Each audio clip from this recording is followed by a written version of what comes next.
Look closely at the people beside you,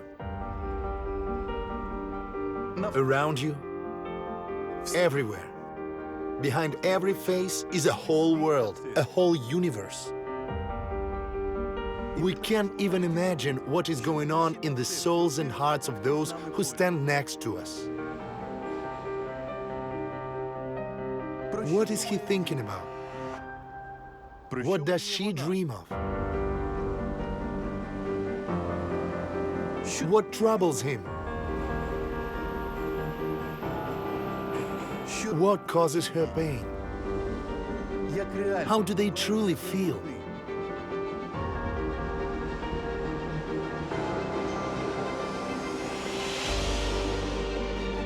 What lies behind every face?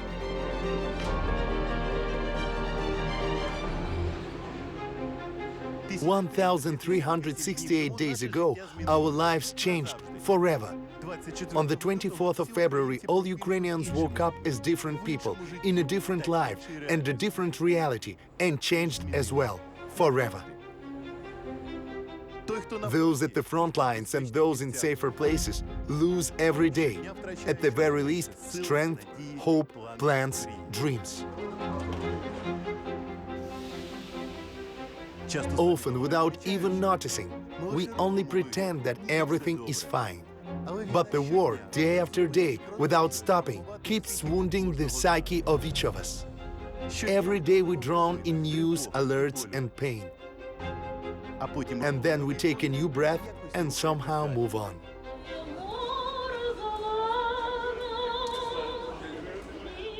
They tell us we must endure, and we, even when we fall, rise again. And we must be honest. There is no one among us who this war has not wounded at all. I am Dmytro Komarov. My life before the full-scale war was the embodiment of my own dream, to be a traveler. I went wherever I wanted and filmed only what fascinated me. No editorial assignments. I simply plunged into adventures and documented whatever happened, feeling it in reality like the hero of a gripping Netflix series. I loved having the chance to share that life with millions of people. Everest, the Amazon, the jungles of New Guinea, the uncontacted tribes of Ecuador, the Japanese mafia, the Brazilian favelas, life on the edge in Pakistan, Bolivian magic, Cuba's time machine, the extreme frontier between China and North Korea, the emerald fever in Colombia. This dream series of mine felt endless. In February 2022, I flew to Kyiv from Colombia, leaving my things there. For early March, I had already scheduled the filming of a documentary about the empire of drug lord Pablo Escobar, an agreement I had already made with his own brother. But in those very days, I was filming something entirely different. Mortar walking. War at home. Instead of Latin America, Bucha, Irpin, Hostomel, the Chernihiv region, burning Kharkiv. All the grads are firing. Down!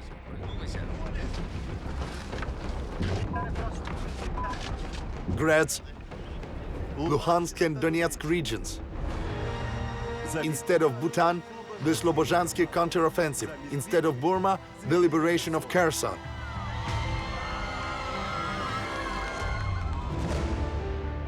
War, in the easiest case, steals dreams and plans. In the worst case, it takes the most precious thing, life. And it has been this way for 1,368 days in a row. But what is really happening inside each of us? What is war turning us into? And what kind of society will be after it? How can each of us deal with psychological problems, stress, panic, aggression, and chronic exhaustion? I'd been thinking about this for a long time and decided to make this film to find the way out. Way out. This is Alexander, a veteran, one of the thousands of soldiers who have already returned from the front. After captivity, the law gave him that right, and he chose to stay close to his son, whom he lovingly calls the director. Just like the bells in the church.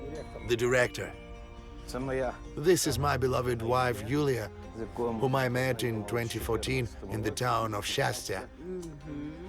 We served together in the Aidar battalion. We have 5 children.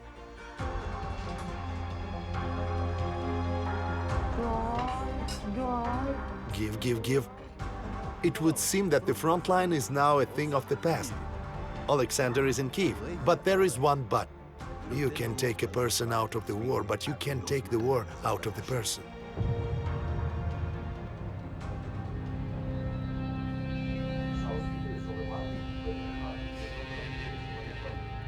He can't sleep.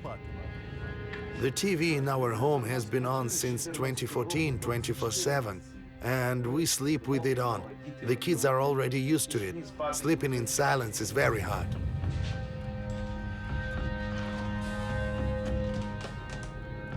There are days when I don't sleep for a whole 24 hours. I just lie down, try to fall asleep, but I can't. So I watch TV, I close my eyes. The TV keeps playing, but I still can't sleep.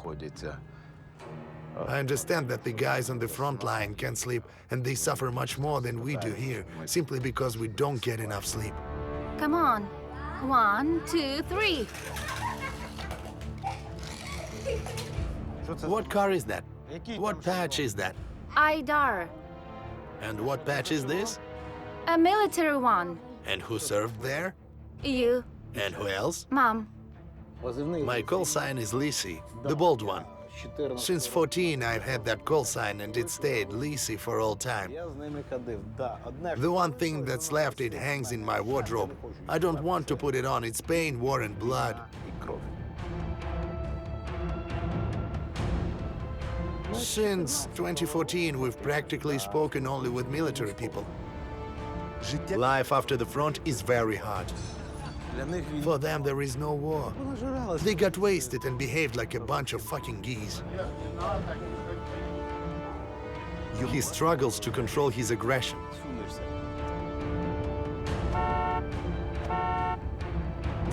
Sasha. Where are you going, you bitch? Fucking idiot. Why are you honking? Why did you stop? He might want to forget the war, but it is impossible. Yes. Yes, hello. What do you mean Tocha is missing?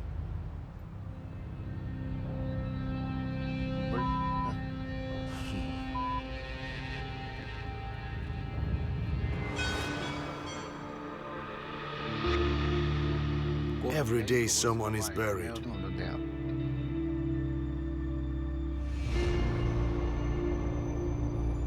Not just one person. You scroll through your phone book, you see call signs, surnames, names, and you understand this number will never call you again. It hurts, it is hard. And to raise your hand and delete it from your phone, you can't. That's it, the number stays for life. It is hard to imagine how difficult it is for Alexander after the front, captivity and injury to start life anew. Sadly, his story will be familiar to many Ukrainians. I just want a peaceful life, a quiet one.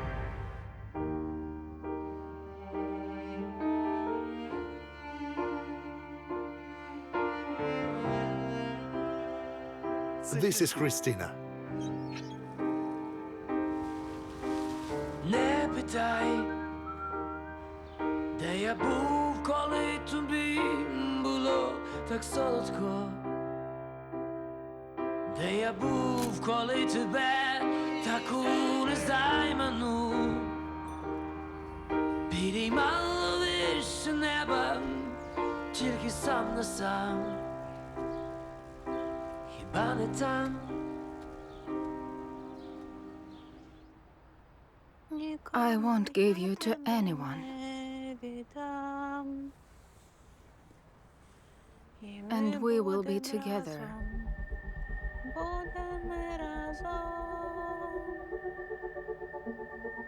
We will be together, my sweet little heart.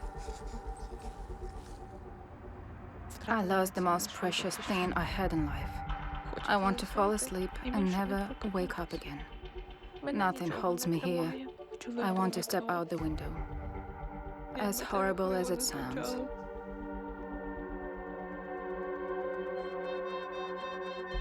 I still wear my wedding ring, and I plan to keep wearing it. And I carry him here. He's always with me. It is hard to accept that now it is I bringing flowers to him, and not like before when he brought them home to me. Sometimes I look at my own life as if it were a film, as if I'm somewhere off to the side, just watching myself get up. I sit down to work and do everything mechanically. It feels like some kind of horror movie. It is hard to imagine how difficult it is for Christina to start life anew after losing the closest person she had. Sadly, her story will be understood by many Ukrainians.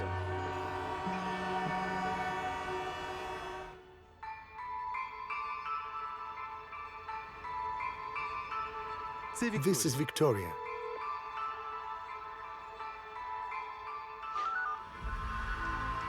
Hello. Hello, hi. So have you finished work? Well, kind of, yes.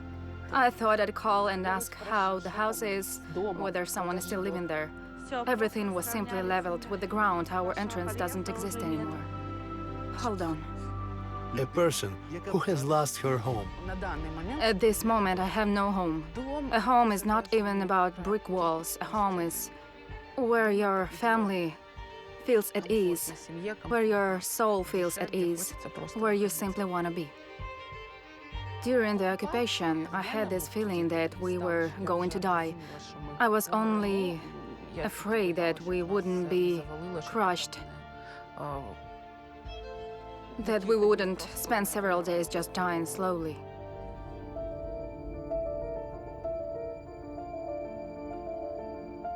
I just don't want to do anything.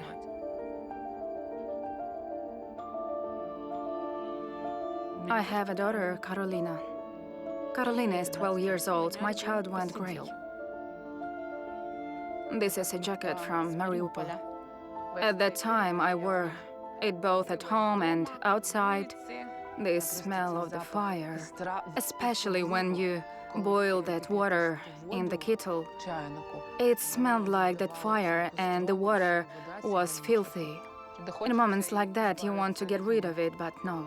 It is hard to imagine how difficult it is for Victoria to learn to live again after losing her home and being forcibly displaced. Sadly, her story is very familiar to millions of Ukrainians. A year ago, Alexander, Christina, and Victoria agreed to an experiment to begin full-scale work with psychologists in order to change their lives.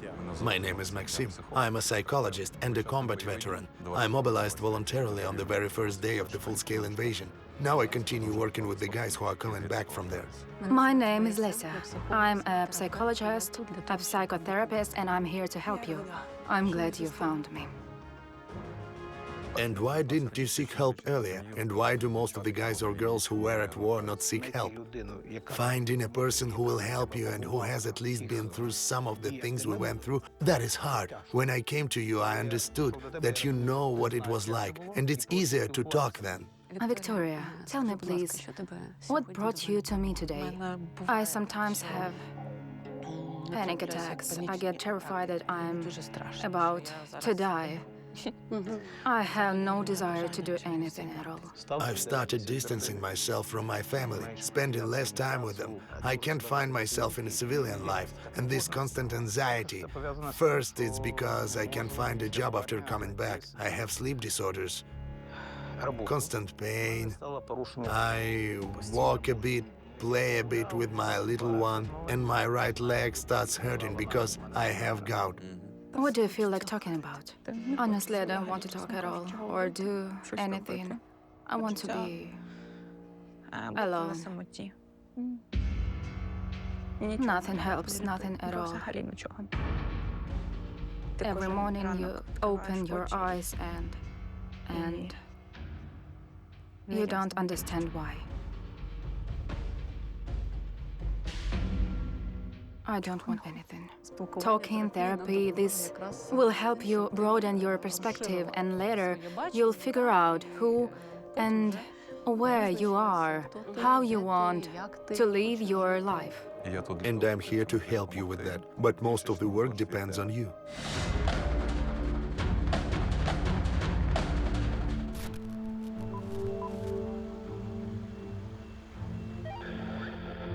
Operation Kidnapping. Readiness 1 minute.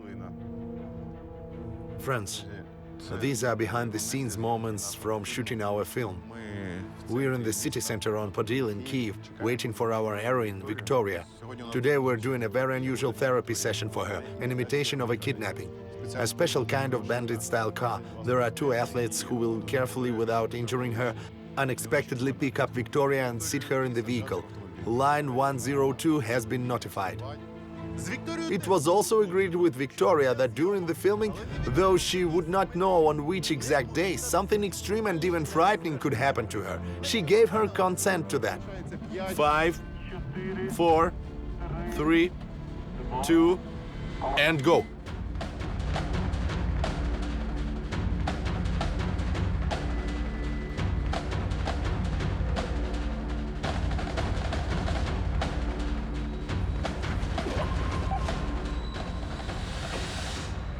Good afternoon. Excuse me, please. My name is Dmytro Komarov. Nice to meet you. And today you're getting a surprise. You've already seen it. Were you scared? Yes, very. And why didn't you scream? I don't know. The fear was too strong. We're sorry. It's all right. Today we'll show you that not everything that seems like danger is actually danger. I'm in shock. Are your hands shaking? Yes, I got really scared, honestly. Did you have time to think that something terrible might have happened? At that moment, I was thinking about something, and I understood that I could no longer do anything. I just sat there and thought, God, maybe they mistook me for someone else. This is stress psychotherapy. It is a very delicate thing. You can't do it spontaneously, because you created a Rubicon. It was a stop to that previous life. You interrupted it. So the kidnapping was like stress. Stress. That's why the word is stress psychotherapy, with perspective right away. If you had taken her somewhere in the dark with her face taped up or her mouth taped with tape, that would also be a kidnapping. But it would model, I think, a different kind of stress, right? And you very quickly amortized it by shifting to now something different begins. Do you have the possibility to go for 1 overnight stay in 2 days? I need to ask my husband. Let's ask him. One moment. Losha, Yes. here's your favorite host of the world inside out, Dmytro Komarov. Good afternoon. I'm Dmytro. Good day, I know. Here are our cameramen. We've prepared a surprise for your wonderful wife. And we're asking for your permission to let her go with us until tomorrow evening on a safe, interesting, emotional trip. If she doesn't mind, she may go. But then the host of the world inside out will have to meet Carolina. Carolina, all right, agreed. Consider it done. A virtual handshake. All right, goodbye. So now we're taking this bandit-style ride on a very cool trip. I know for sure that for me, travel and extreme adventures are the best antidepressants. Wow! That's why, together with the psychologists, we prepared and approved a plan of interesting trips and strong emotions as part of the therapy cycle for our heroes. And if Victoria's journey began with this kind of extreme, then we purposely invited Alexander to a ski resort, where peaceful everyday life and fun are in full swing. He already said such things irritate him.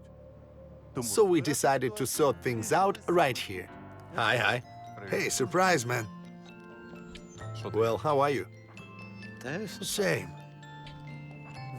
Coming here cost me a lot. Very hard morally. The train was packed. Everyone with skis and snowboards. It feels to me like this is a different case of people who don't understand that there is a war in Ukraine.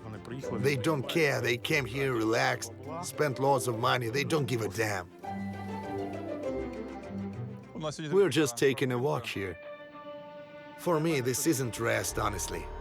And where are we going? There's a chairlift here. Do you want to go up? Let's not risk it. We're not going there on foot. No, I don't want to. And I won't. Lately, you're against everything. No, not that, not this.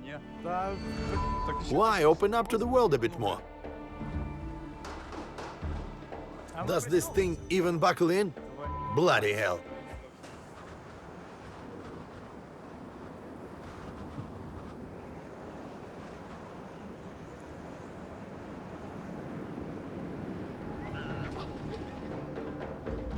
And what are your first impressions? Right now is not the time for me to think, oh, how beautiful, or anything like that. No. When you compare it all, the guys are in the trenches, and they've got the same damn blizzard blowing. Only here it's just a blizzard, and there the enemy might be coming, or throw a grenade, or an FPV might slam into you. Anyway, I worry thinking about what the situation is like over there. I just can't switch that off. It doesn't feel right, and it triggers me, this whole shit.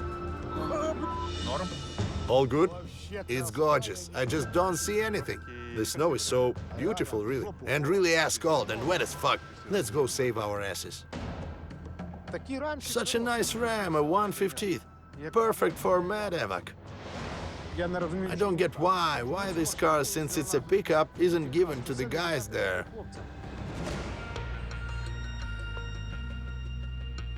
Oh, look, they're smoking hookah. I remember that day very well. We deliberately lured Alexander into a hookah bar. He saw young people smoking and, as expected, got outraged. But at that table were people who helped us clearly show Alexander that not everything in life is what it seems at first glance. A soldier discharged from service half a year ago. I have no leg. After injury, I lost my leg. I'm an active duty soldier. I'm here on rehab. At the table were war veterans whom we had specifically asked to help us. We have prosthetics, orthotics, and all sorts of stuff without which we can't walk. You can't judge a person without knowing their story. And yes, in a hookah bar and at a ski resort, there can be veterans, and they have every right to be there. But that was not the only surprise for Alexander. There is one more person who came here specifically for you. Good afternoon. Hello. Good afternoon. Hi, hello. Hello. Alexander, hello. Hello, Dmytro. It was a very big and pleasant surprise. How do you think? How much should civilians take into account the psychological state of soldiers and limit themselves in their entertainment or desires from the standpoint of wartime ethics? Civilians, when talking to us, still won't understand us. We have a different view of life, a different view of fun, of rest. That's not bad. I don't think it's bad. I think we need to show the civilian population that we don't come back wanting to tear everyone apart or throw a grenade under someone's feet. We also want to come back to our civilian lives and live in peace with everyone. You know, when you look at someone around 30, 35 and you understand he's not a soldier, never served, and he's just sitting here after work, that's when I start getting furious. Why the hell get furious? Who are you proving anything to? I won't prove anything. Sanya, I came back after an injury. I lost my leg in combat. I couldn't talk to my friend. I was furious all the time. But then I understood the point. We are fighting so that people here can rest, so that their families can rest. I try to rest more with my family, with my kids, with my wife. I practically don't talk to civilians in companies or groups. It is easier for me to meet with my brothers in arms, call my sisters in arms, drink coffee and talk. That I call rest. Pull yourself out of that environment. Get to civilians so they don't trigger you.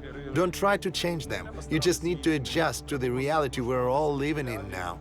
This is too much for me. Too much, huh? It was too much, Dmytro. I'll tell you, it was seriously too much. The second, the first, the third of the month, on V-Day and H in Kyiv, they should have just sent a mobilization bus there. I have a normal attitude to this. I had a situation. We opened a fundraiser for 3 million hryvnias. Thanks to my friends who did not go to fight, we raised it in literally 3 days. If I had fought with them, treated them harshly because they didn't go to war, I think I wouldn't have been able to raise that amount. For example, I have friends. Only one left now, but I'll tell you, he's a programmer and every month he closes fundraisers of 500,000 hryvnias. And why shouldn't this person be allowed to come here, sit and ride a snowboard? And speaking of Bukovel and the military, I can give a personal example. My friend, a battalion commander, said, "You journalists need to do something, because I went skiing and I felt like I needed to tape a sign to my forehead saying, 'I'm going back to war. I'm only here for 5 days.'" Because when people found out he was military, there were strange looks. Not everyone understood that a soldier has the right to a full life, to full rest. Of course it's needed, absolutely needed, and for us this is part of rehab.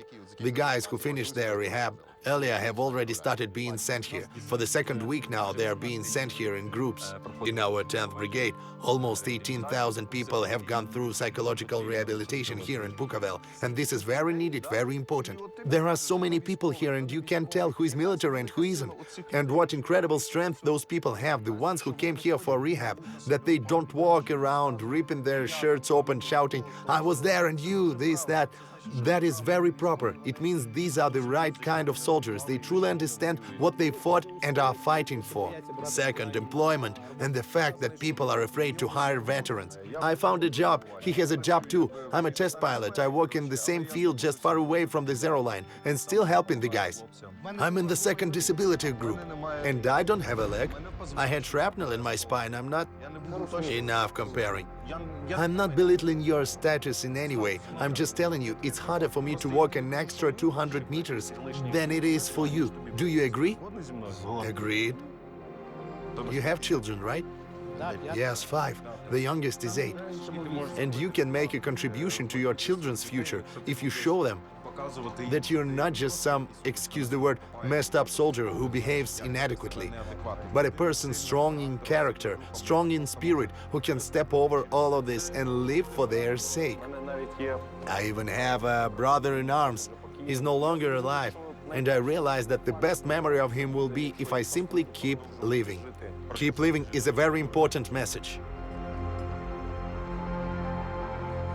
Friends, thank you all very, very much for finding the time to talk. I'm sure the concentration of these messages will be useful for millions of viewers. I took something from each of you. I realized I need to somehow move forward and keep moving. People trust their brothers in arms more. Not psychotherapists, not psychologists. Their brothers in arms. Those brothers who manage to come back, so to speak, to life. Without legs, with shrapnel that still needs to be removed, already working and so on.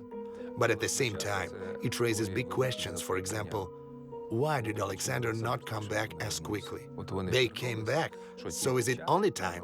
No, probably not. There is a very complex concept, the concept of moral injury. And moral injury is not tied to war. Moral injury is not tied to what is happening right now. Moral injury is tied to your biography. Why are people ashamed to live during the war?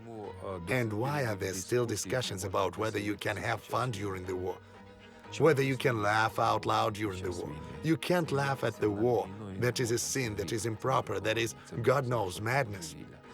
But you must laugh during the war. There is a huge difference. There is a core of life that forces us to move, to think, to be aware, to rejoice, to be happy, to enjoy a simple cup of coffee. And that is the core of life. Each of us has it. And it defeats any war, any calamity.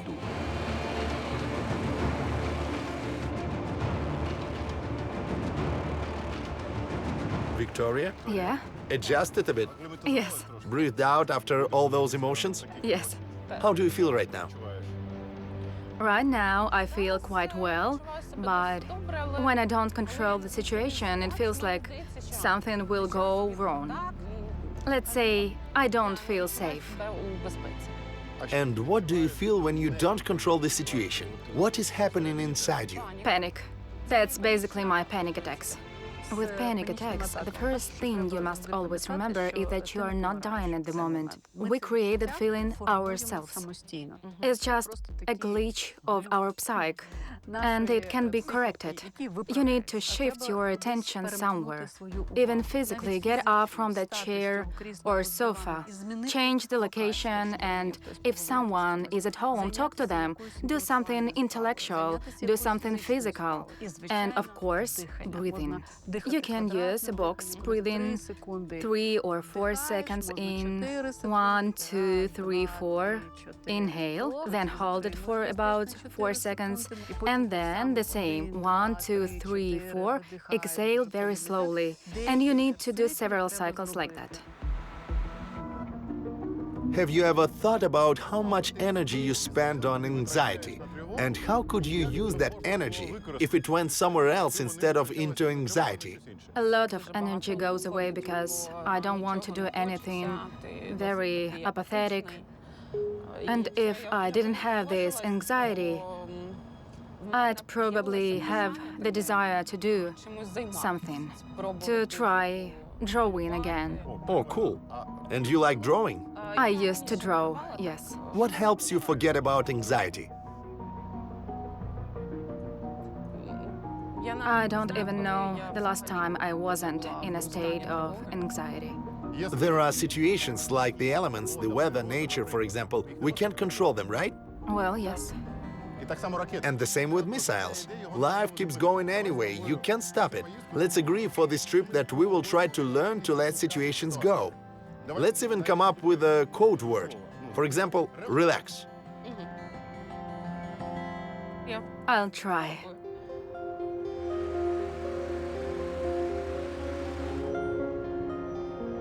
Christina, today I want you to see Yevhen's, your husband's world, with your own eyes. He ran a command post, and because you came, we were given permission to visit. I'm curious what he was like there, how his brothers-in-arms saw him. I never had enough, I don't know, courage to ask him about it because I understood it was his everyday life now, and it was hard for him to talk about it. And Yevhen went voluntarily, yes? Yes.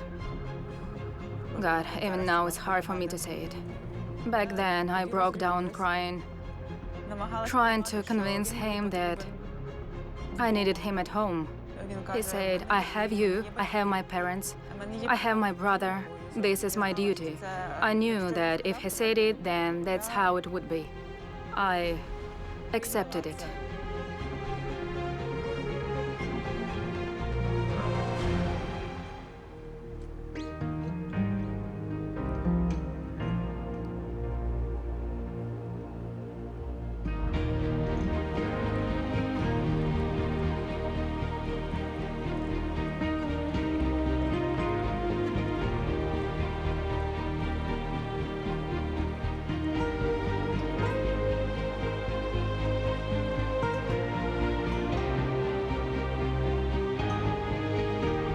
So, you've guessed what we're gonna do. How do you feel? I'm curious and very scared. What are you afraid of? I'm afraid I'll fall overboard. I'm scared too. Have you watched my Brazilian episodes? Yes. Did you see me drowning? Yes. Honestly, since then I haven't once dared to get in again. I see a raft and I get a bit scared because I remember how I couldn't swim out. I got in a whirlpool and it was terrifying. I'd already started giving up on life. It is very, very frightening. Oh, God.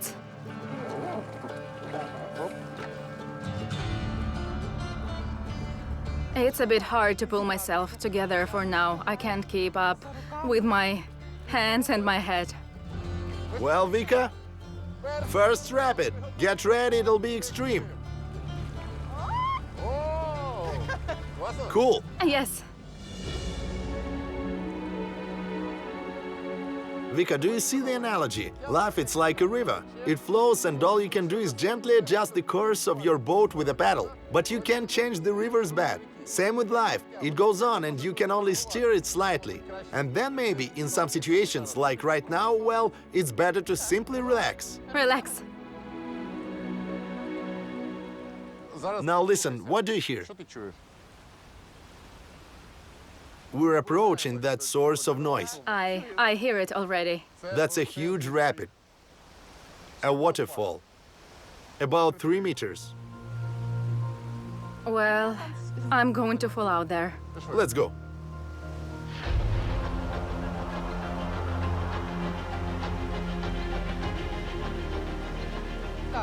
When my panic or anxiety starts, I need to breathe the way Lisa taught me. Let's breathe together, in sync. Teach me, because I never went to the sessions. I have to breathe like a square. Inhale, then exhale, like that.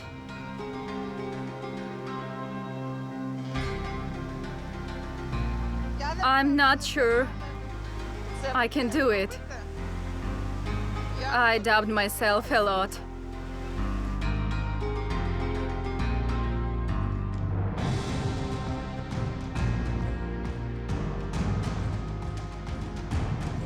Officers, surgeons, allow me to introduce, for those who don't know, Christina, Wishing you good health.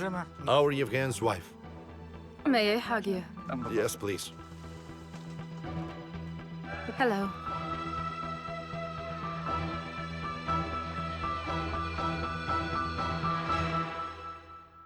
Please take a seat. I'm very glad to see all of you. Where to? I'm very happy to have this chance that you let us into your world, even a little. If Yevgen were working now, he would be working here in this very place. A command post chief in any unit is the person through whom all processes are monitored, from the smallest moments to the most serious ones. Yevhen told me a bit about it, so I imagined something like this. I honestly can't find the words, I'm sorry. What did each of you remember most about Zhenya? He was very humane, very genuine. A person with a capital letter.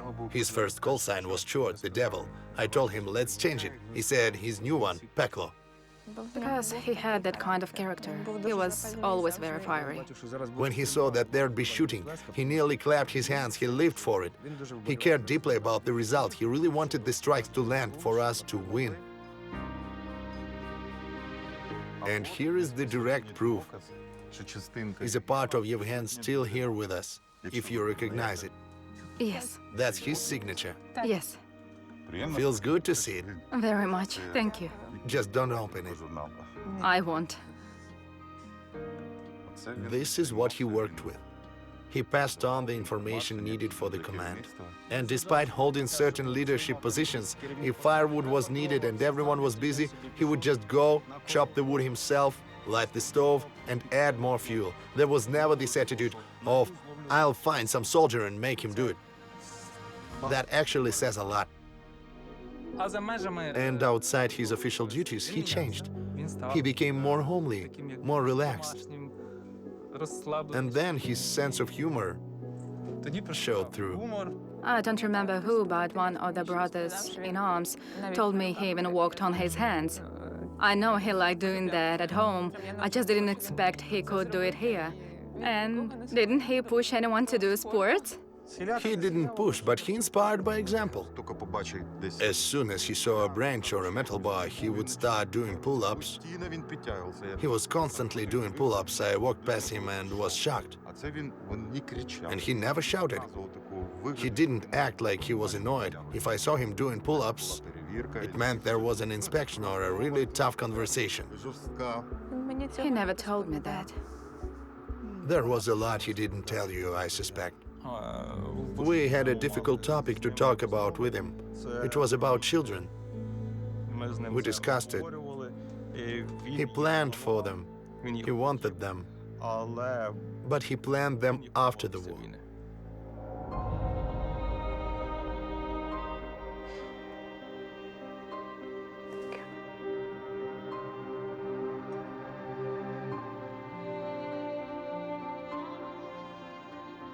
It's hard to talk about this. Your visit brings us back a year. That last day, it happened so that I was probably one of the last to talk to him. Most likely. There was incoming fire. It's hard to remember all of it.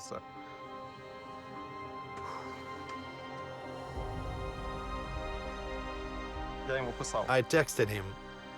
About a minute after it happened, get in touch. And then we understood that something had happened.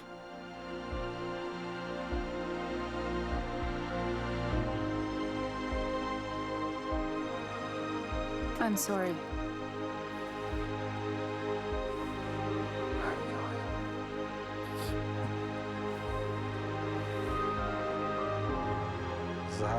When you remember him alive and healthy, he was a warrior.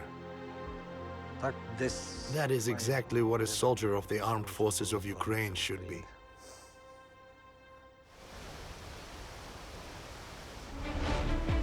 So, Vika, right now you have an important adventure in your life, and in ours. We can't go around this rapidly. We have to go through it. So relax. Relax. Relax. Relax. Go, go! The adventure begins! Go, go, Vikusia, go, go! Come on!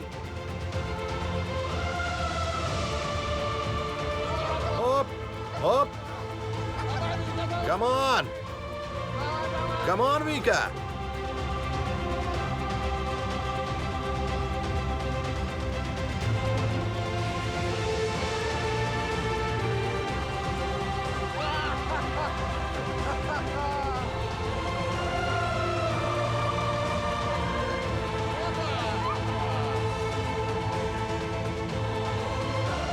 The river of life carries us, and we have to enjoy the ride.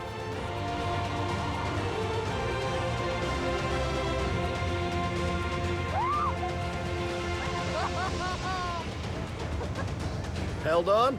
Yes, Well done. How's that for you? it's great. Looks scarier than it really is. And there was no need to worry at all.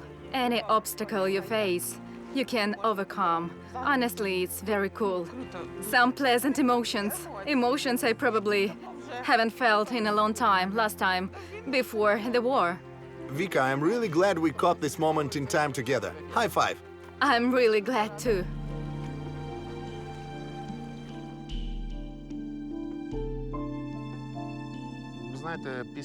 You know, after a couple of strikes we had on the Liman axis, something in Yevhen cracked a little.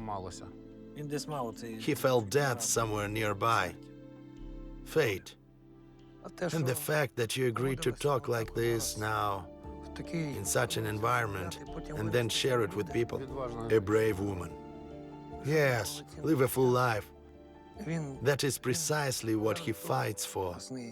It's needed. It's very important. I truly think it's very important. Thank you very much. With what feeling did you return to Kiev? Probably with a feeling of my own significance. That, yes, I matter to other people. People want to help me. They want to carry Yevhen's memory together with me, and that is truly important. I no longer want to step out the window. That's actually an achievement. That is the work you have done. Bit by bit, I want to plan something, to change something. It's hard for me, I won't hide it. Quite difficult, but I'm trying. Thank you very much for this day. Glory to Ukraine. Glory to the heroes. Because what have you essentially done? You brought her back into the trauma. But at the same time, it's a closure of a gestalt and a repainting of the picture. In essence, formally, it is a re-traumatization. She already carries him inside, doesn't let him go, and you revived his living image even more. But you revived him not formally, not show me some photos, tell me what he was like, sitting at her home. You revived him through the guys who were with him. He is among them because he is not only in her memory. As strange as it sounds, a pathological grief reaction is very ego-centered. My grief is unique. No one can understand it. My life is over. I see what I'm saying. I, my, me. And here you brought her back to the word we. Believe me, I'm sure that such things controlled will bring you back to life. It's super difficult. But I think in this case you acted very successfully. With Alexander, with his harshness and categorical nature, it will be harder to work. The Americans described the return of a veteran, no longer a soldier, returning home. He sits relaxed, watching TV. His beloved child sneaks up from behind to his beloved dad and grabs him by the neck. Grabs dad? Yes, his small child. And the Marine's reflex was to grab the person who seized him from behind, grab the head, and throw them forward. A fracture of the cervical spine. The child died. And it ended in tragedy. He acted on reflex alone. I had my own story, my own example. Our son was maybe half a year old, and one night I was asleep, I almost suffocated. Sanich. It's hard to recall, because we wanted the director so much, and I was terrified I'd lose him. You don't need much. A 6-month-old baby. I don't know how I'd ever forgive myself. We were lucky. Yulia woke up. She barely pried my hand open and pulled the child out.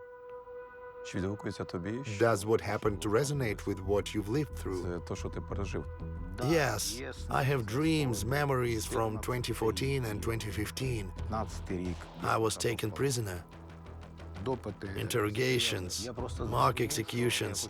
I understood what I want to change in myself, to remove the aggression, to shield my family a bit, not from me, but from danger. Because I understand that aggression needs somewhere to go.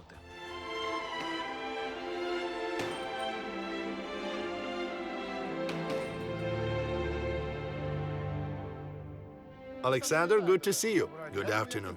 I think you've guessed today we're training. I'm not really into training. Sports.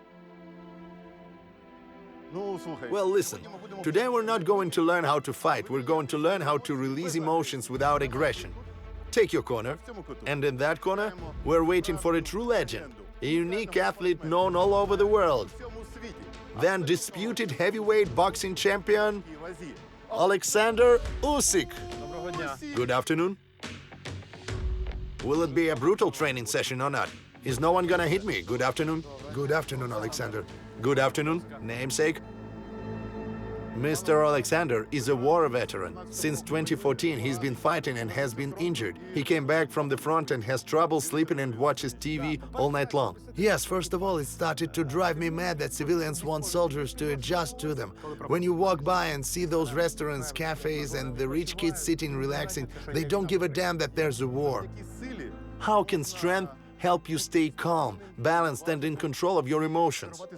No one can explain that better to Alexander than you. Since 2008, I've been interested in psychology. I enrolled in Kharkiv National University of Internal Affairs, graduated with a degree in psychology. So you're a certified psychologist, right? Exactly. Wow. You have to approach this correctly, open a person up, not in a way that re-traumatizes them, but in a way that lets them talk, live through it, let it out, and move forward. But if sport is a part of your life, you feel a bit better. I remember the second week of the war. We were already in the territorial defense with my friends, but every evening my godfather and I would go train, wrestle, do push-ups, do something to distract, clear our heads. Maybe I will start training, but slowly. When my financial cushion is a bit stronger. Stop, what cushion? There are tons of programs. I'll send you a list. Everything is free for veterans. I understand, but during the time I'd be training, I wouldn't be able to earn money. You're avoiding again. You're now saying that someday things will settle down. What exactly stops you now? Right now, I can't even carve out a damn hour or two a day. Okay, then start with 1 hour a week. That's possible that I can... So maybe start doing it. Damn, I'll think about it. Well, training for me with my health, it's not very... At least some walking. I don't know, stretching, goofing around. I think Alexander and I could easily beat someone up. There's this thing called a staring duel. You can start by trying that. Stare down. Stare down. And go. Christina, I see you came in today with a smile right away. I can feel the mood. Yes, I'm recharged. So the trip wasn't for nothing. 100%. Honestly, I remembered what life feels like. You look at his brothers in arms and you realize that life exists. It's hard, but it's there and it's worth living. That's very inspiring. Today I've invited you to a very interesting, beautiful place. The idea is to put new meaning into old things.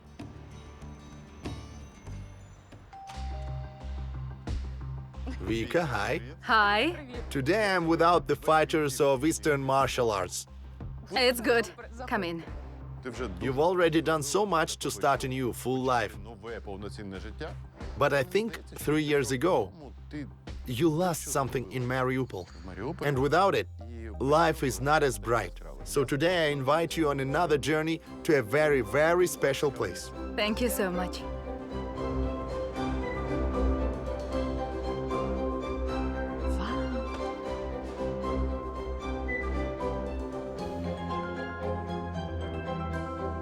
You've already guessed, we're going to paint. Yes. I really want, in the near future, to return to drawing and actually do it because I have the resources and the strength to start everything from the scratch. I'm here only to introduce you to the person who truly invited you here. 1, 2, 3. Your dream is coming true.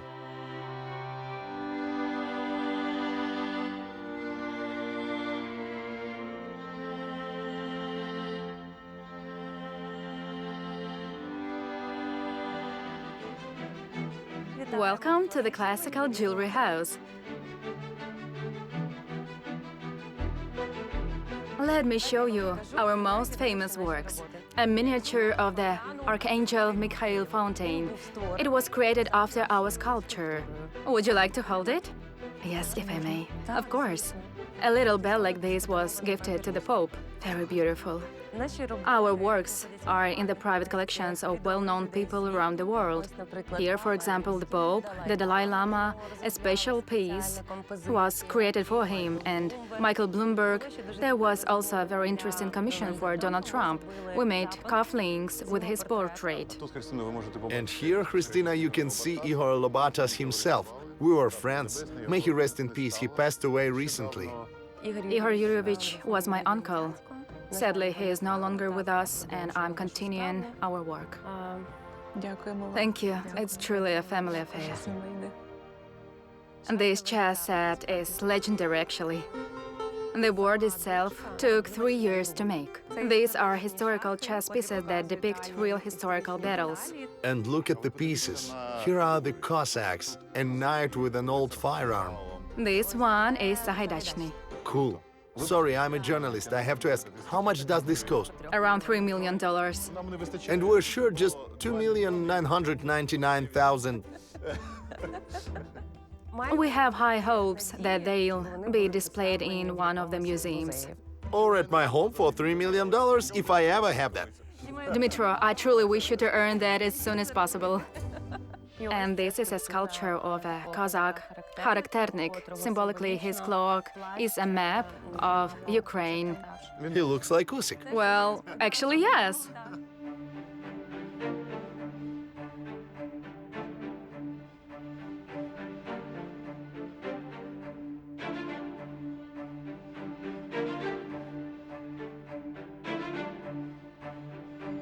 Well, that gaze is powerful.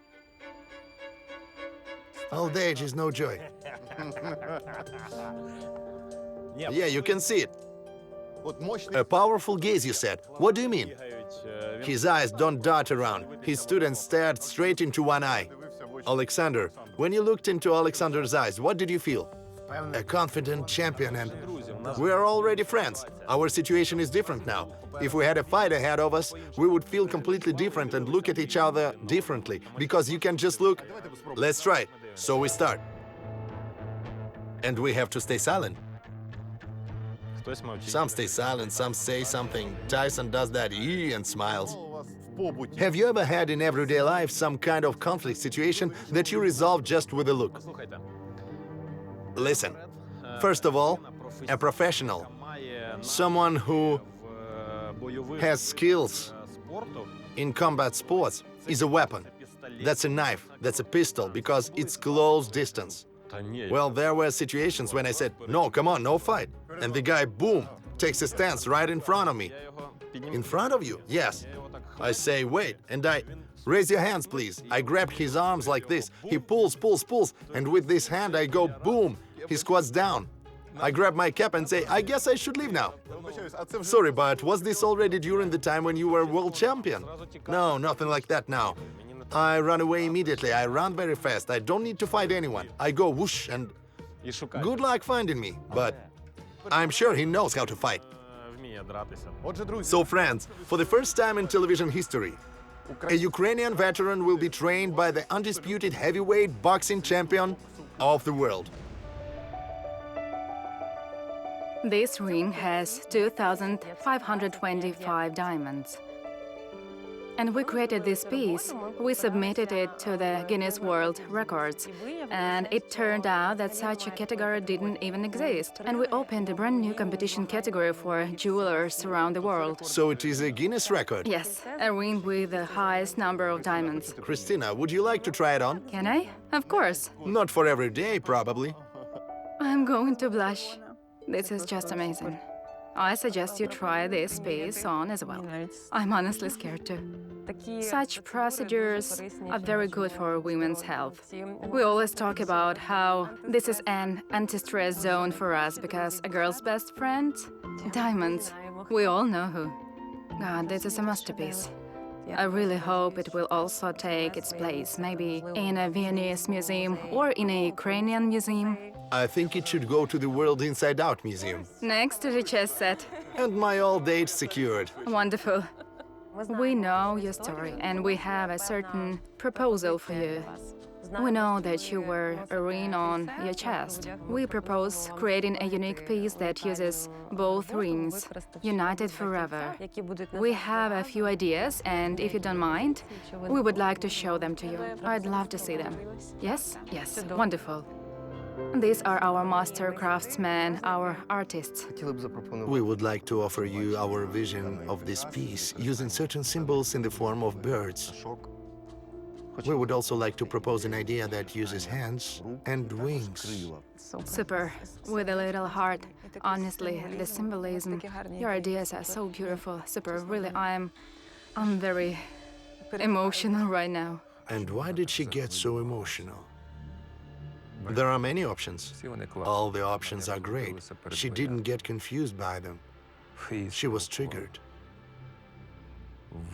She is refusing, breaking an inner promise never to change anything connected to him. What is a ring? A ring is a symbol. And suddenly you are reshaping that symbol into something else, whether you want it or not. It feels like betraying his memory, but that is exactly the step forward. You're taking another step toward a new life through symbols. The classic option here is the origami shape, like a message, a letter to a beloved one, folded into a bird. You won't believe it. Yevhen used to make origami. It reminded me of the time when we first met. What are you leaning toward? Honestly, I'm overwhelmed right now, and my hands are shaking. Everything is so beautiful. I can't choose right away. I need some time. It would be a great honor for us to work on this project, truly. Thank you so much. May I hug you? Of course. And me?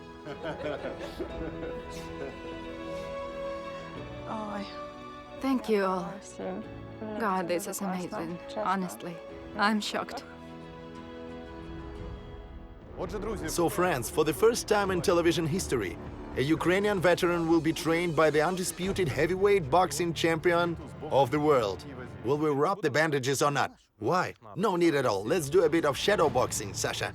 I don't know how, Alexander. You can, just up hands and that's it. I never trained. See how professionally he slips past the legs. Slips away, nice. I don't know how, I don't know, Alexander. Look how he knocks my hand off. I've never done boxing in my life. He, I'll tell you, knows more than I do how to knock with one good punch. How do you deal with aggression when you feel it rising? I do certain exercises. I stack little blocks one on top of another. Or I have these stones, all different shapes, and I have to build a tower out of them. I do this with a sports psychologist, so I can calm myself down at some point. Aggression breeds aggression. Anger breeds anger. Don't feed the wolf of rage.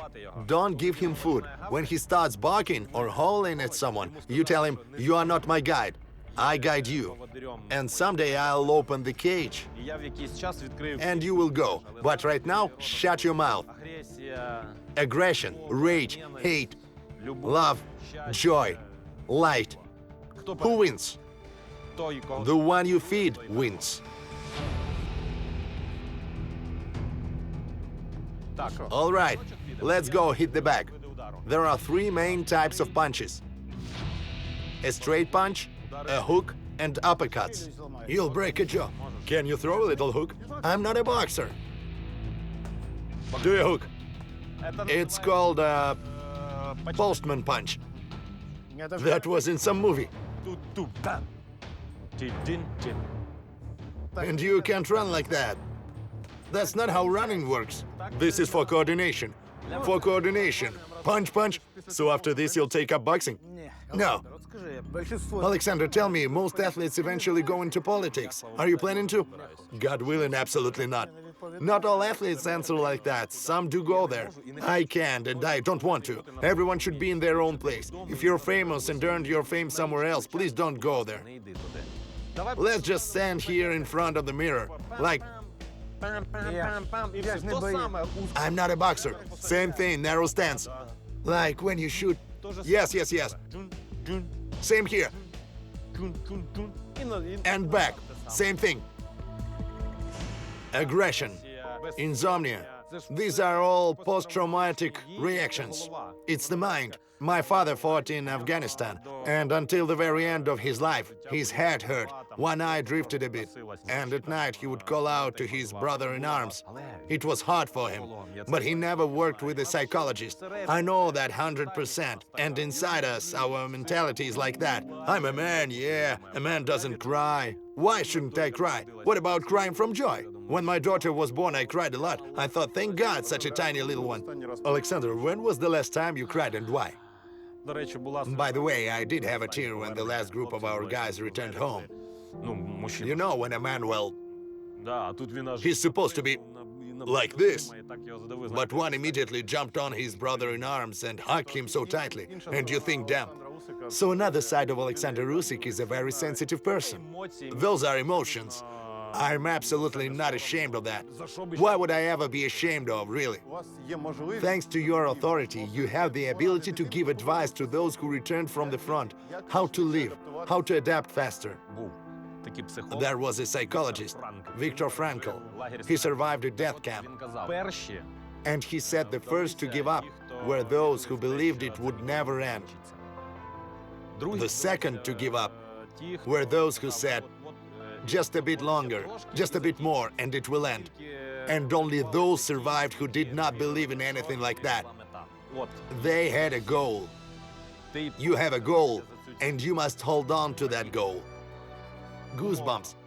Figuratively speaking, start learning English. Yes, it's hard. Yes, you miss things. Yes, it will annoy you.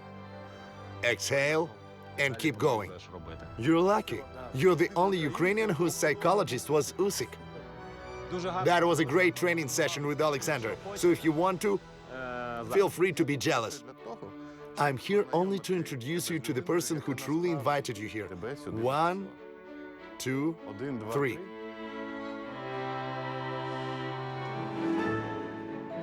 Good afternoon. God, what a beautiful girl. Wow, hi. Hi, how are you? Very good. I'm nervous. Okay, relax, all good. I don't bite. You know, our stories, people's stories, inspire us to create music, shows, etc. You're part of that inspiration, and I'm very interested in meeting you, talking to you. All right. I told you a lot about Vika. And I'm sure you two will connect easily. I won't get in your way. I'll come back in the evening to see what you've created. Yeah, great. Well, actually, a drawing. It's an expression, an inner dialogue. I'd like to see it with you and try to nudge you, inspire you, to begin the dialogue with yourself. I really want to try. Yeah? Like this, yes? What's the theme? Let's do something about home, something from home, some symbol of home. What could be a symbol of Mariupol for you? I guess the sea. The sea, yes. Then everything is clear. So, now I want to take a darker color. Why is this corner black? For me, it's sand, but sand that became very black, sad, and will be washed away by the sea. Wow. Where are the paintings you made before? There are none anymore because they were left in the apartment where we lived. And the apartment, what happened to it? There were 2 strikes, then a fire, and it was demolished. Completely demolished? Yes. And if you don't mind a question, what was the hardest thing for you during the occupation? They locked us inside the city. We weren't allowed to leave. And at the same time, they were killing us. And it was terrifying when a strike hit a residential building and people were trapped under the rubble. No one rescued them because there was no possibility, and the occupiers simply didn't want to do it. And people screamed there for several days, and that's how they died. It was very, very terrifying. And you couldn't reach them in any way? No, the slabs. I don't really like remembering it because it's... Yes, of course. Not very pleasant memories. The memory still holds it, but really, all that anger has to go somewhere, you know? Well, let's try to transform your feelings. On your own, don't wanna see you fall apart. Don't do it all alone.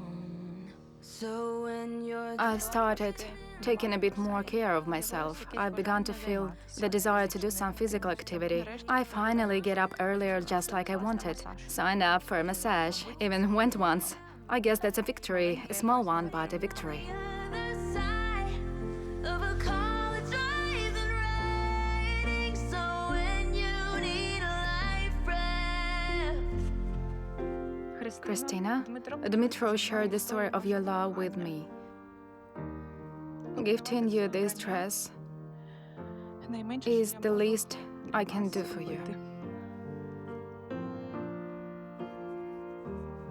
It would be an honor if you wore it tonight. Hugging you, Katya. Christina, greetings. Greetings. I'm happy to see you in this look. It suits you very much. Thank you. It's very beautiful. I really like it. I think there's one detail missing here. Will you let me? Beauty. Your ring, your husband's ring. Will you let me put it on you? Thank you. It's very beautiful. During this time, you've become more than just a heroine to us, more than just an acquaintance. In some sense, we've become friends. Yes. I know that today is the anniversary of Yevhen's death. I'm very grateful to you for agreeing to spend this day with us, with our crew.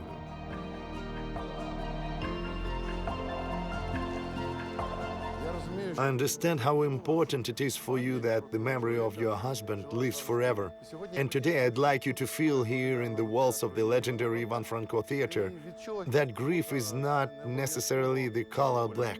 It can look like the outfit you're wearing now, and that you don't have to face it alone, but with people. This is called programming yourself. Imagine you're drawing a circle of protection. Let's draw it. Don't rush, don't rush.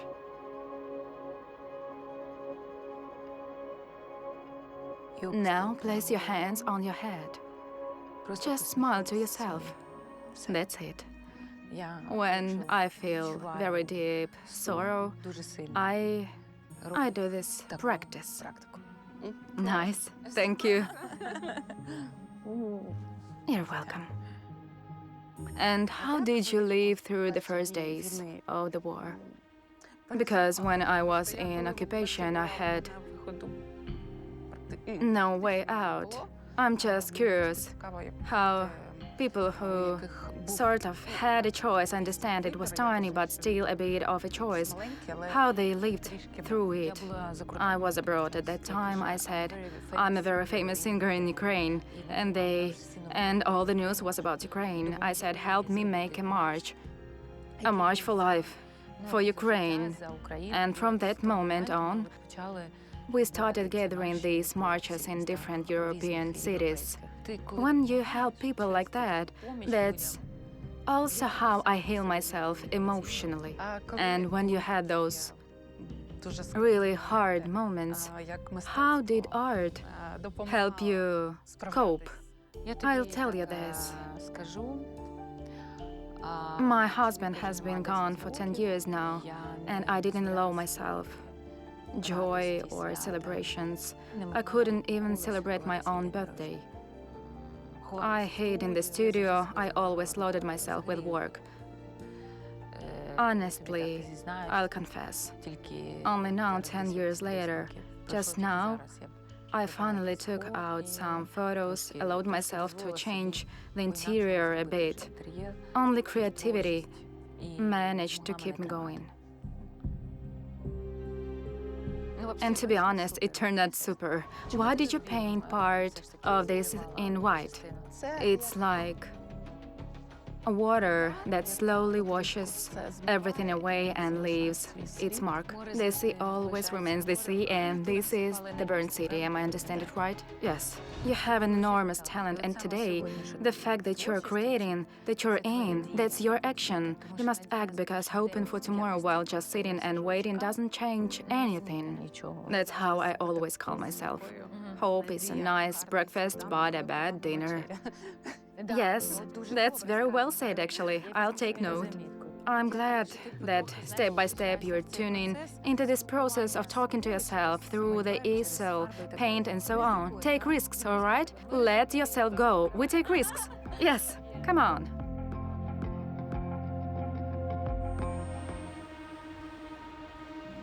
Thank you.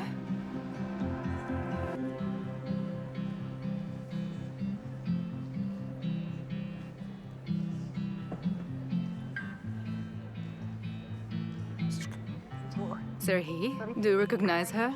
Awesome. And do you recognize yourself? No. They made me look like a proper person. Good afternoon, Dmytro. Yana Vasilievna. Serhiy, my deepest condolences to you.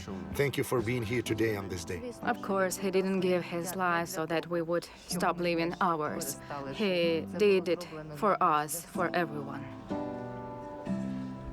Today we'll see a life-affirming play, Tevya. It's about how, despite anything that happens in life, there is always hope. I really wish that in your life, hope and life, if you'll forgive the repetition, would grow more and more. And maybe this play will add at least a tiny drop of that. We wish you an enjoyable performance.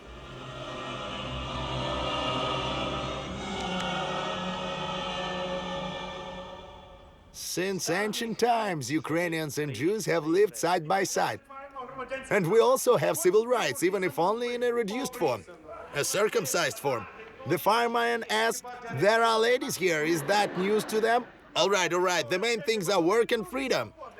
The main things are work and freedom, we stick together.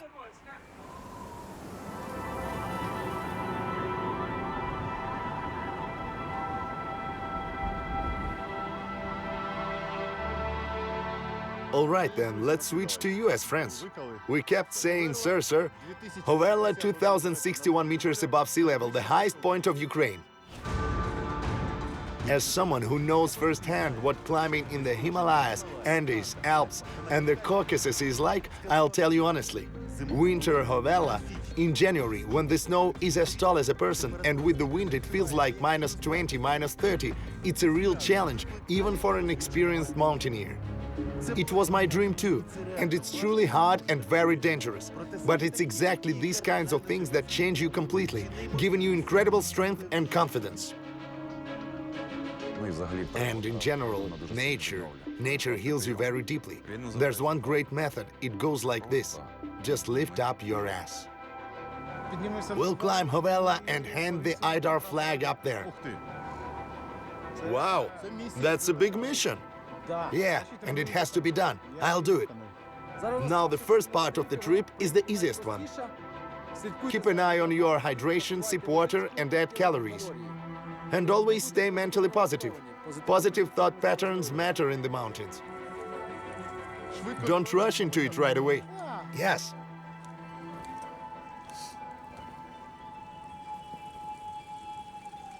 The water is cold, so take small sips. But it tastes great. It's my first time in life drinking spring water from the Carpathians. If not for your project, I would never have dared to climb the mountains on my own. Never set aside time for it. Sana, if not for you, I also wouldn't be going up Hovela today.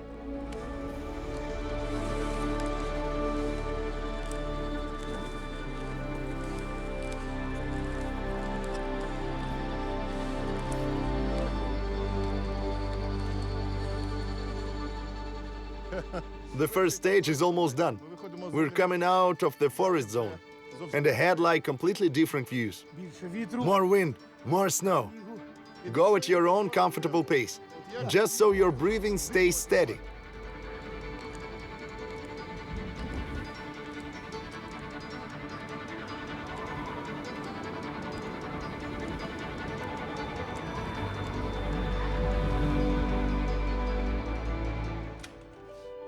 Vika, great to see you. Likewise. Carolina, nice to meet you. Me too. Alexei, we agreed with you back then. But then the host of the World Inside Out will have to meet Carolina. Carolina, all right, agreed. Come on in, please. This is a place I've never shown anywhere before. Not on social media, not in the show. Only for you, exclusively. It's a sort of the World Inside Out museum. Here I've gathered things I've been collecting around the world for almost 15 years. This is really cool. Caroline, interesting. Yes? This is a real piranha. Wow. From the Amazon River. The teeth are sharp like a saw. Try to guess what this is. Losha, you remember? It was in one of the seasons somewhere. There's a prayer inside, Om Mani Padme Hum, a Buddhist one. Every time you spin it, that many prayers go up to the heavens. Basically, an automated prayer. A Tibetan temple.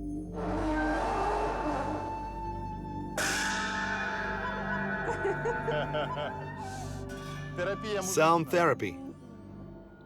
A collection of Chinese teas. This one is from '76. No way.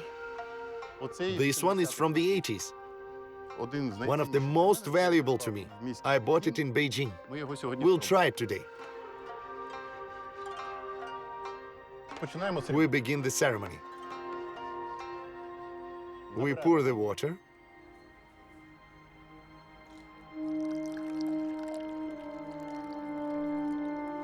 You can smell the aroma. It smells wonderfully.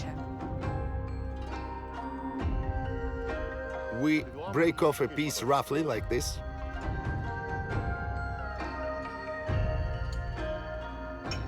According to legend, tea is alive. You have to wake it up. So we rinse it quickly and pour the water out. There's a saying in China, before you drink tea, it must pass through 3 seas. Here's the first sea, the teapot. We pour in. We don't pour the first brew into the cups, but into the sharing vessel. And only after that, it goes into the cups. Why? Maybe so the temperature drops. There's stronger tea at the bottom and boiling water on top. And when you pour it into the vessel, it mixes.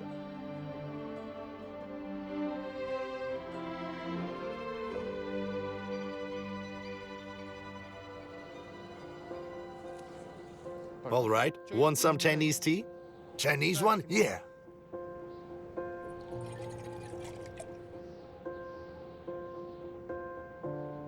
We've passed a third of the route. Mountains always change you. You come back down almost like a different person. Imagine the worst thing you can imagine in your life.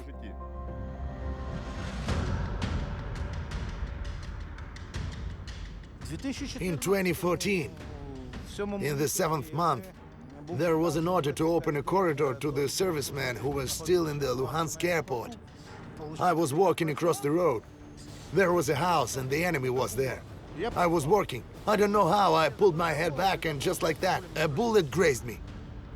So if you hadn't turned your head, the bullet would have gone straight into my eye and that's it. I might not have survived. Can you show it? This is the stitched right cheek. The bullet went through like this. The bullet passed through, went into the shoulder and exited. Do you know your story sounds almost like Trump's? No, I don't know that one. He turned his head and the bullet tore through his ear. And you turned your head the same way and it tore through your cheek. There's a method, you know? You sort of place everything bad into an object. Find something. For example, this.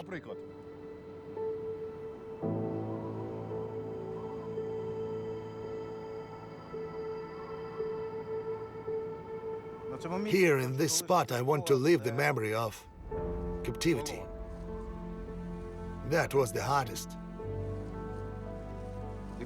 most brutal chapter of my life. There were interrogations, mock executions. The worst pain was when they pressed on my eyes. I thought I'd lose my sight.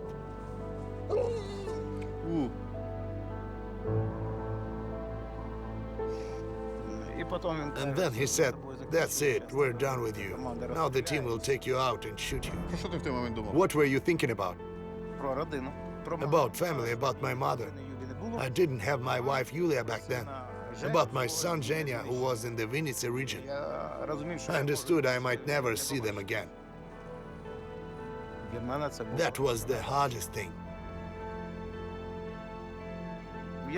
I prayed, begged.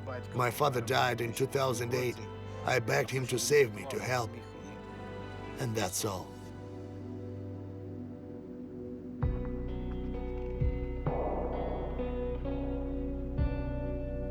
There were 2 shots over my head, somewhere above. That's what I think. I thought they'd hit me. They didn't. And then they dragged me back into the cell. Your whole life just flies before your eyes. And that's it.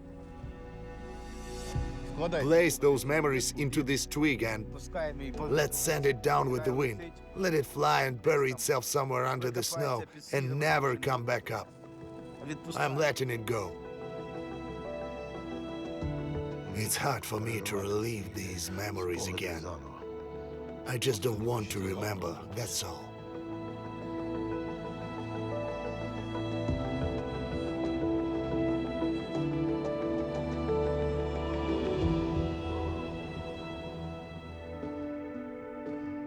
Do you travel around Ukraine? We were in Lviv and Dnipro, Kharkiv, Where were you for the New Year holidays? in Odessa, Uzhhorod, the Carpathians. So you're real travelers. We started traveling after we lost our home. And with all my hospital stays, it turned out to be after injury. Yeah, in one city, then another. How many chances did you give yourself to survive back then? Honestly, none. Because the situation was extremely hard. It was 50-50. I hoped for the best, but every now and then accepted that it might turn out differently, that I might not survive. I listened and tried to imagine myself in that family's place. It's truly terrifying. The father is at the front. The mother is searching for water around Mariupol. The daughter is turning gray day by day. Every time they stepped outside, none of them knew if they'd return. In their minds, they buried each other already. Name your emotions. It seems obvious what we're talking about. It's scary. It's clear everyone is afraid. Everyone is tense. Name it. Say it out loud. I'm scared. When you hear someone say, I was terrified, I nearly died from fear, and you hear another say, I was scared too. Strangely enough, your shared emotions, scared, anxious, frightened, don't grow stronger. They get smaller. What would you say to each other now, after once believing you might not survive? Vika, I want to thank you for doing something almost impossible. You saved our family. Your insistence on staying alive helped save our daughter. I don't know how anyone could have survived the conditions you were trapped in. And then, your courage to escape through a road laid with mines, and then drive through 15 checkpoints, that was incredibly brave. I'm so grateful to you for that. I love you so much. Thank you. I know how much you worried about us, how much you love us. You kept calling, trying to find somewhere who could get to us, even though you had no idea if we were still there, if we were alive or not. Thank you for always supporting us, always. Even when I'm wrong, you still give in. Thank you for our wonderful daughter. I love our daughter.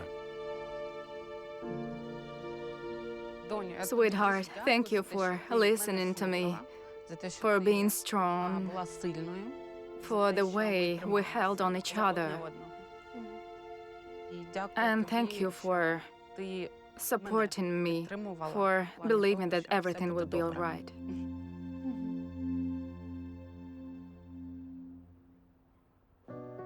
Thank you for defending Mariupol, even though you knew it probably wouldn't change much.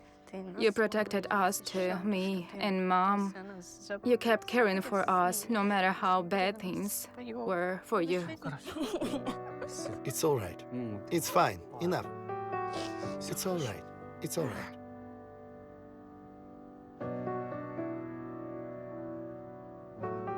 Mom, thank you for taking care of me. Even though you felt awful, you still went to the shops, cooked something for me, looked after me, and comforted me when I was scared. I'm grateful, and I love you both very much. We love you very, very much too. We love you too. You're such a good girl. A wonderful family. Arigato. Gozaimasu.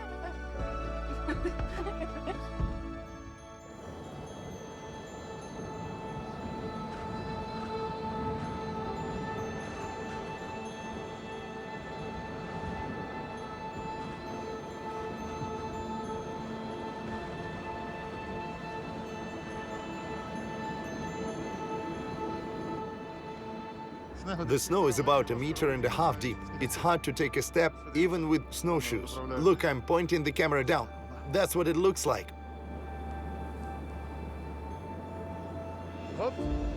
Winter Hovela, 2,661 meters above sea level. A fantastic sight.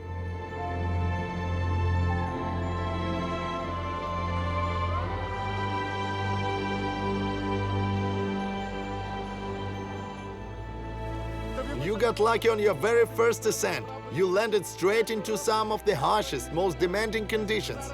What you're feeling now is something you can feel under Everest, in the Himalayas, on the biggest and toughest peaks in the world.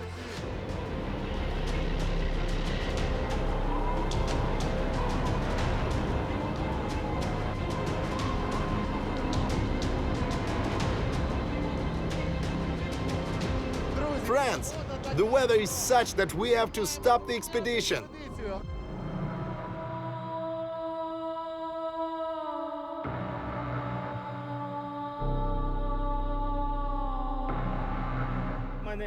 My wife's getting sick. Hold on, don't you dare die, Golda. I entrust this to you. Find him a good woman. One who can cook good borscht. You know, Golda, they say, if there were no sorrow, we'd never know joy. Let my name be remembered by you with laughter, rather than not remembered at all.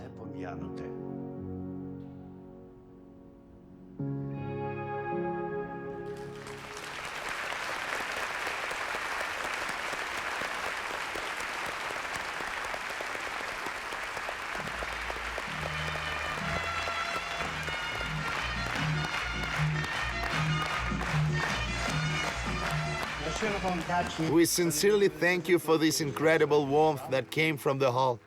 We Ukrainians are living through unbelievably hard times right now. And here is the portrait of this wonderful warrior who, exactly 1 year ago today, gave his life. He was killed a year ago on the Kharkiv axis, Yevhen Cheretkov. And today in the hall are his mother and father and his wife. I'd like to invite Mr. Yevhen's wife, Christina Veselova, here. Here she is. Christinka is walking towards us.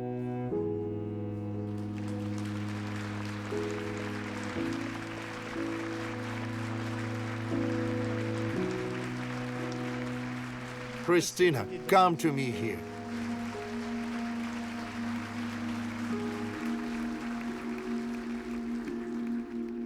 What was she like?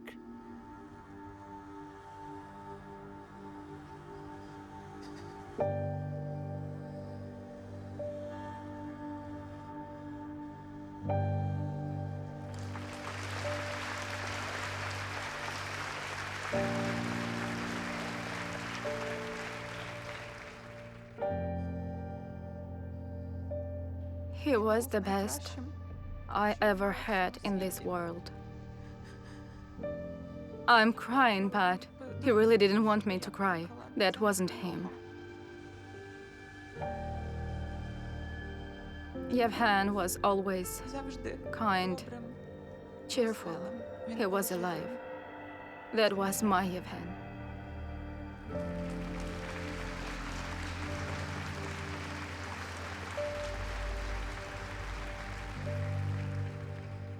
You know, Yevhen always said that Ukraine is one big family, and we have to start with ourselves.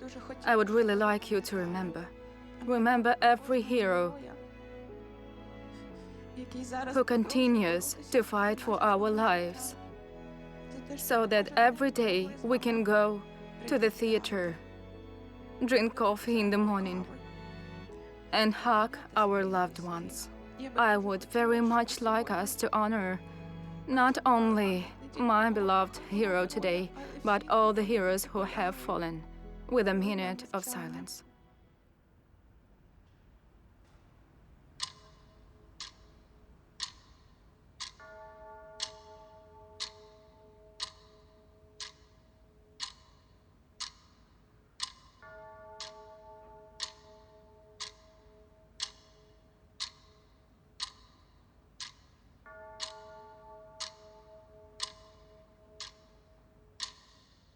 Glory to Ukraine. Glory to the heroes. Ms. Christina, our sincerest wishes of strength, resilience, and spirit to you. Thank you. Thank you, Christina. May I hug you? May I? Thank you so very much. God grant you health. God grant health to everyone. God grant it.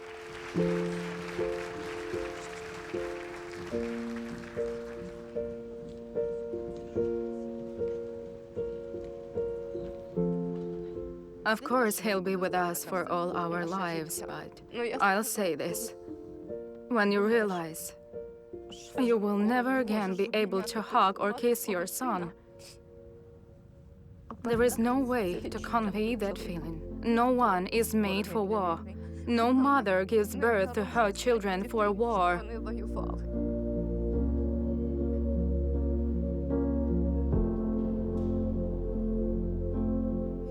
So beautiful. Дуже гарно. Beautiful. Today you're just Прям such a lady. Gorgeous. Zhenya wouldn't have recognized you.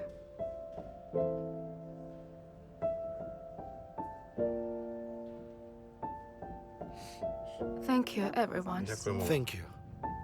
I was a cynic right from the start.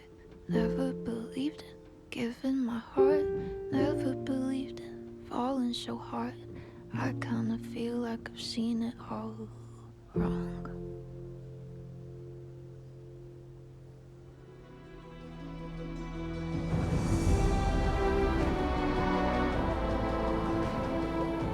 Friends, the weather is such that we have to stop the expedition. But this is Sasha Hadzikovsky's dream. And we'll try. I'm very impressed with how you're holding on. Thank you for giving me this journey. The hardest part is still ahead. The final climb from Hovelanka up to the top. Let's go.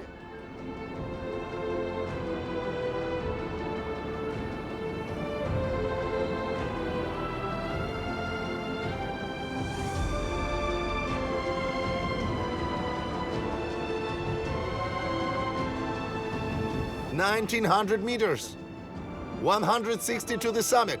Your eyebrows are already all frozen. And inside there's joy that I really am going to do this.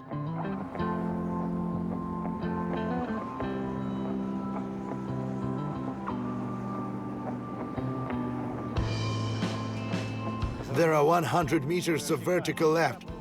I must do it.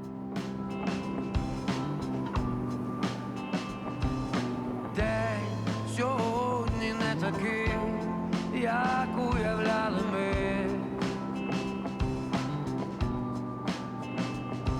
Світ, 2 кроки від весни, 2 кроки від зими. Sasha, the summit. I see the flags. Свій прапор. The last 10 meters, the hardest of all. Ми продовжуємо йти на власний Еверест. Let's do them together. 10, 9, 8, 7, 6, 5, 4, 3, 2, 1. Summit! This is the flag of my battalion, which we created back in 2014. We were the first to go from Maidan to the Luhansk region to defend our state. And there flowed the Aidar River. That's why we named our battalion Aidar. For me, it is a great honor to raise this flag on Hovela. This is in memory of my brothers in arms who were killed. It was very hard, and I thank you for this experience. You're a champion. Yes, it hurts. Yes, it's tough, but I did it. I achieved it. I feel joy. I feel my own victory. Congratulations. Let me hug you. Thank you. 6 months later.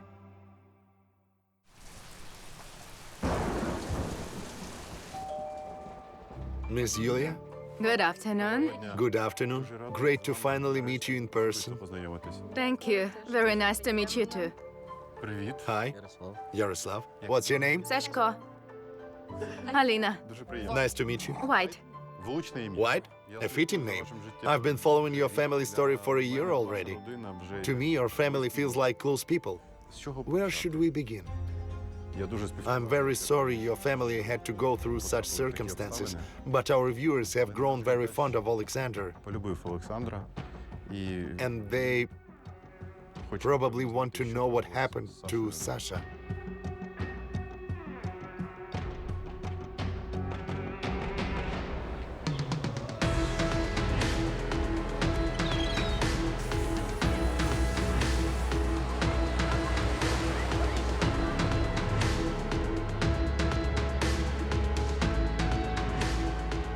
Krista, hi. Hello. Very happy to see you. Likewise. We haven't seen each other for half a year. You look fantastic. Thank you so much. Odessa suits you, but it's unexpected to meet you in this place and city. What brought you here? I'd wanted to come to Odessa for a long time. We lived here long before the war, for 3 years.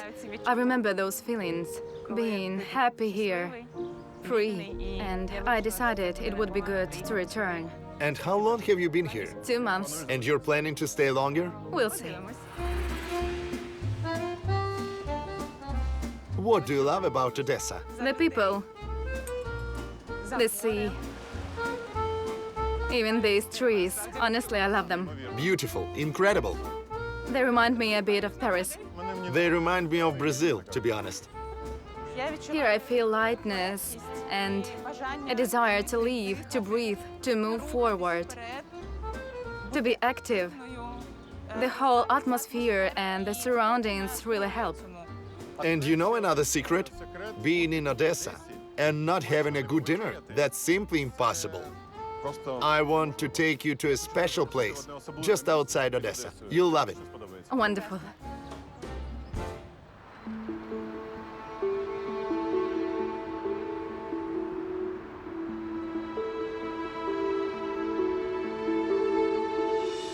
Vika, hi. Hi. Wow, you look so beautiful. Thank you. So dressed up. Thank you. We haven't seen each other for half a year now. Yes. How's your mood? How are you? Everything is good. My mood is very good too. I hope I'm not getting kidnapped again somewhere. Honestly, meeting you back then was probably one of the top moments of my life. Because I've never met anyone that way before. Operation Kidnapping Readiness 1 minute.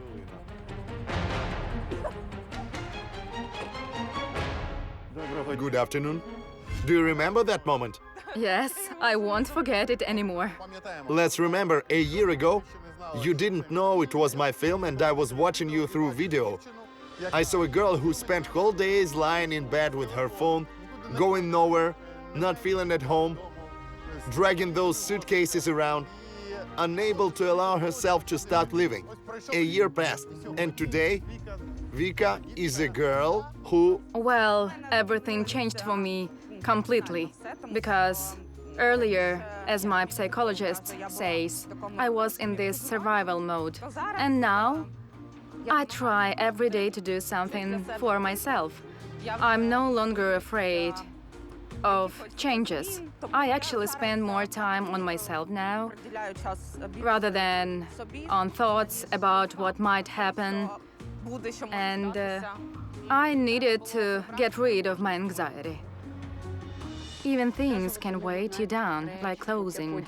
You look at something, remember something, and it becomes heavy. So let's think now about what you still have that might work as an anchor. I still have my jacket and my sneakers. Do you wear them? The sneakers, yes. The jacket, no. And the things that remind you of those moments at the edge between life and death, you can safely bury them. Let them make space for some new clothes.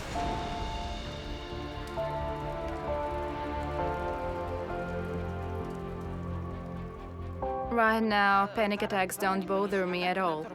I'm actually enjoying life and taking from it everything I can. I remember you said then that you had difficulties, for example, in your relationship with your daughter. Yes, Has anything changed now or not? she's changed a lot. We went on a trip to Truskavets, spent a really great time together. You're already used to surprises from us, and today another one is waiting for you. A very big surprise. But you'll need to trust me again. Put on the blindfold so you can see where we're going. All right.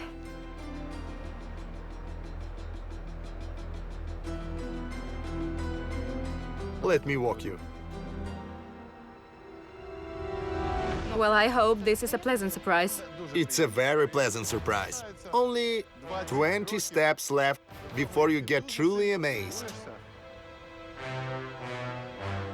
Miss Victoria, with your permission, I'm taking off your mask. Hop, easy, here's some water. Okay. And let's turn this way, hop.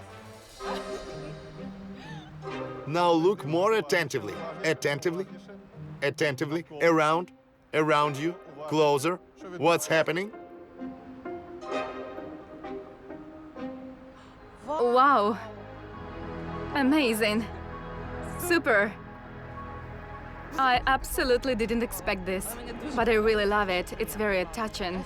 Incredible. Mariupol, painted by you, by your own hands, will now be seen by thousands of Kyiv residents and visitors. I always worried that what I penned wouldn't appeal to anyone. But right now, I really like it. I'm honestly shocked. Vika, your art has stepped outside the frame in every sense. I hope that in the future, you'll definitely invite me to your own personal exhibition. I will. Thank you. Thank you. Я дуже співчуваю. I'm very sorry that your family went through such circumstances. What happened to Sasha?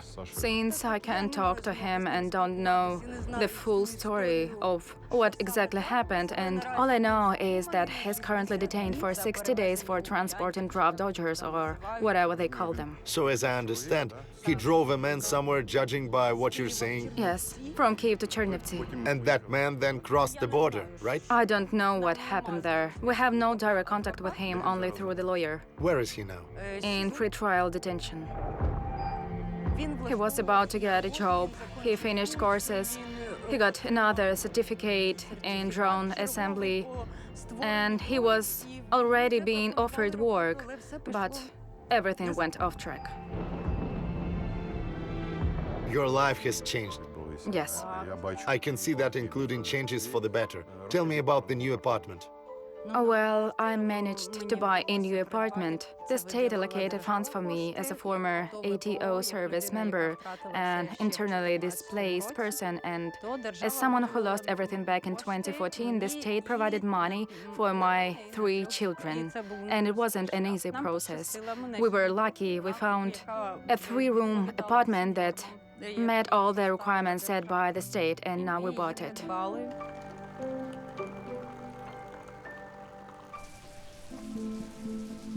Все All the conversations we'd had with Alexander only highlighted his stance. підтримував He мобілізацію. supported mobilization, and often quite sharply.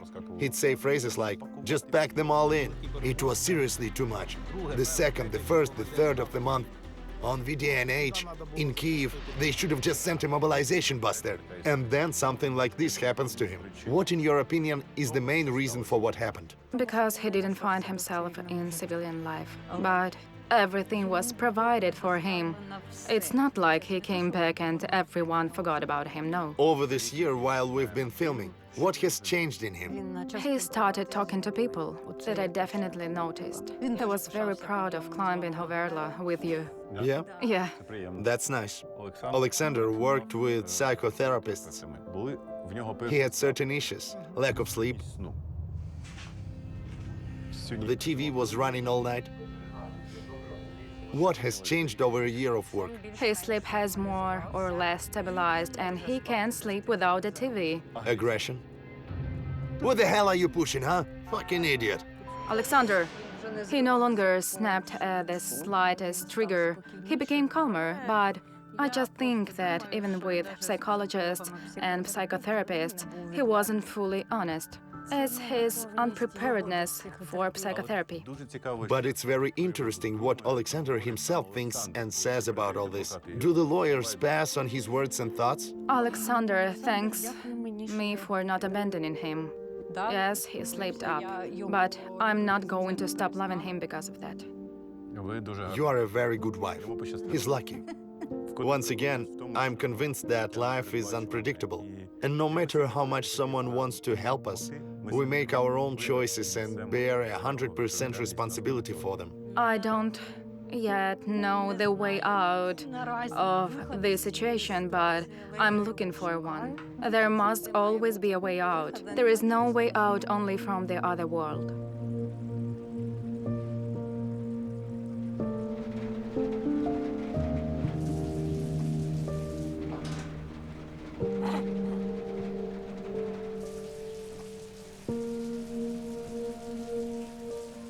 One, two, Open up. Oh, the sea, wow.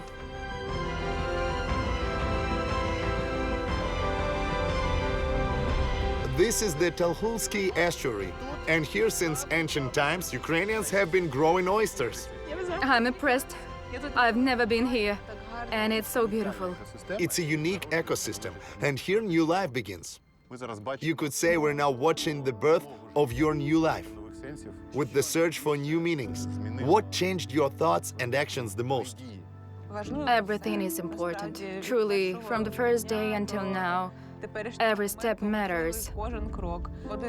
One of those moments that really affected me, I was happy to see the soldiers, to see how they are in general, their positivity, their good mood, despite the fact that they risk their lives every day. It inspired me to feel that I can, that I'd also like to be a little bit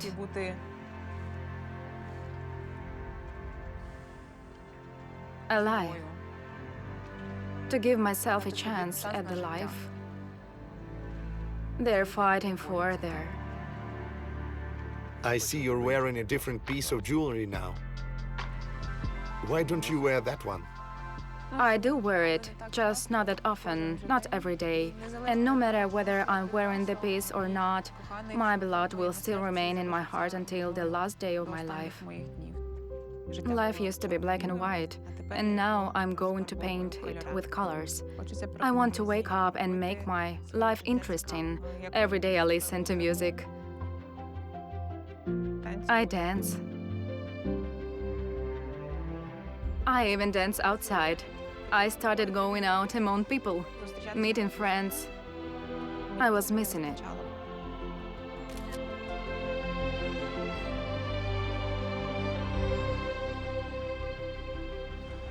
My psychotherapist, Svetlana, and I continue talking. I'd even say we've become close. I'm very grateful to her. Now I'm alive, free, and happy. Now I'm Christichka. It's me. I'm alive. And I love this life.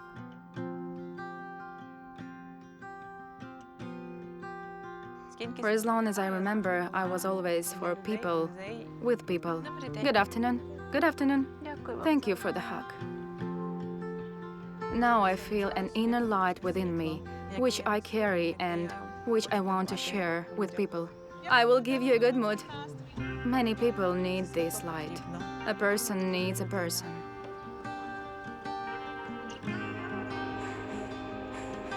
We filmed this movie for a whole year. Рік я мріяв. For a year, I dreamed of the moment when you would see a happy ending. Уявляв, I imagined showing you 3 happy faces before the final credits, 3 transformed lives. але реальне життя But real life doesn't follow a script or our wishes. кіно. This isn't a movie. It's far more complicated. Кохання ніколи. Love never dies. But even after the greatest grief in life, one can still find the strength to return to living.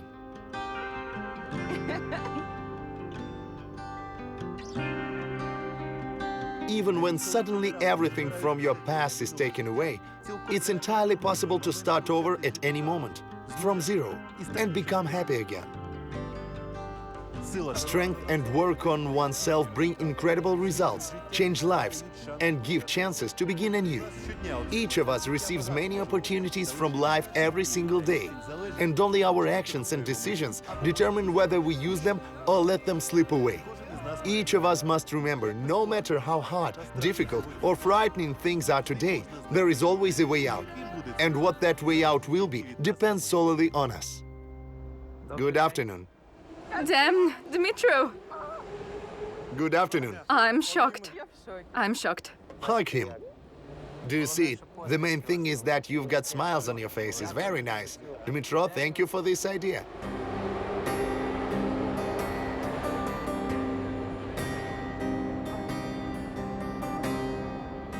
Коли настане день, закінчиться війна, там загубив себе, побачив аж до дна. Обійми мене, обійми мене, обійми, так лагідно і не пускай. Обійми мене, обійми мене, обійми, твоя весна прийде нехай. Обійми, обійми мене, обійми, твоя весна прийде нехай.